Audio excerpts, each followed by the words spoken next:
प्यारा ॿारो, बाजी गुलबानू जी तरफ़ां तव्हां सभिनी खे भलीकार। तव्हां ॿुधी रहिया आहियो दिलचस्प अखाणियूं। अचो त अॼु जी अखाणी ॿुधूं ऐं लुत्फ़ अंदोज़ थियूं। तीफ़ाम ख़ुशख़बरी, ख़ुदा सुकून ॾे थो। बाज़ार ताईं वञण जो रस्तो तमामु ॾुखियो हो। तीफ़ाम ऐं उन जी माउ पंहिंजे मथे ते लाहौरी गजर सां भरियल वज़नी टोकरा खयल हुआ। हुननि खे उमेद हुई त उन्हनि टोकरनि जे बदिले में उन्हनि खे घणा पैसा मिलंदा ऐं पोइ हॉस्टल जी ज़ाल पंहिंजी धीउ लाइ नवां कपड़ा वठी सघंदी। उन वटि जेको वॻो पातल हो उन वटि इहो हिकु ई हो। इहो बि पुराणो हो ऐं फाटियल हो। तीफ़ाम जा माउ पीउ गरीब हुआ।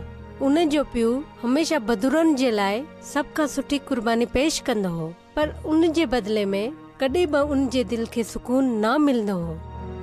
ओचितो तीफ़ाम खे मरियम जो ख्याल आयो।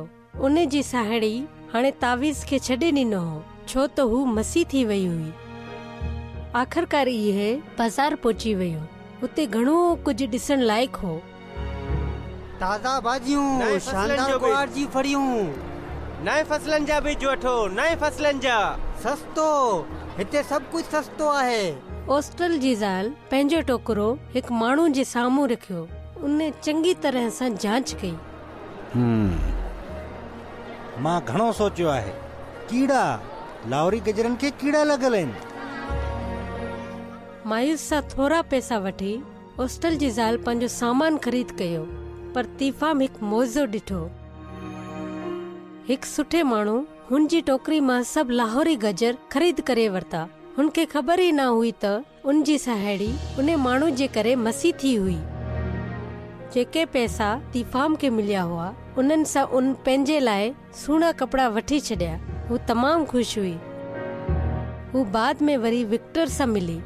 ॾिसो, इहो माण्हू आहे जे मूंखां लाहौरी गजर ख़रीद कया।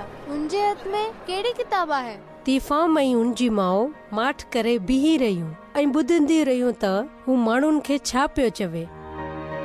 मूं वटि तव्हां लाइ ख़ुशख़बरी आहे। ख़ुदा तव्हां सां प्यार करे थो ऐं तव्हां जे दिल खे सुकून ॾियणु चाहे थो, त जीअं तव्हां खे वरी कॾहिं बि डपु न लॻे। तीफ़ाम, मूंखे यकीन आहे त ही सच पियो चवे।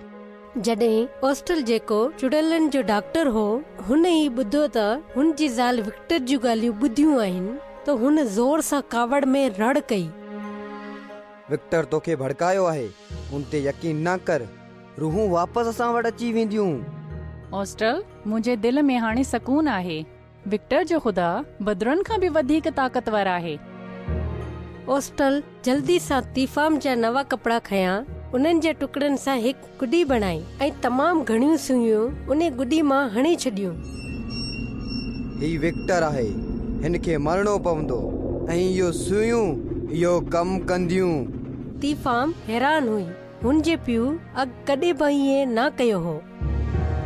केरु ताक़तवर आहे, चुड़ैलनि जी डॉक्टर जी बददुआ या यसु? अॻियो ड्रामो ॿुधो ऐं मालूम करियो। ठीकु आहे ॿारो, हाणे बाजी गुलबानो खे इजाज़त ॾियो। ख़ुदा हाफ़िज़।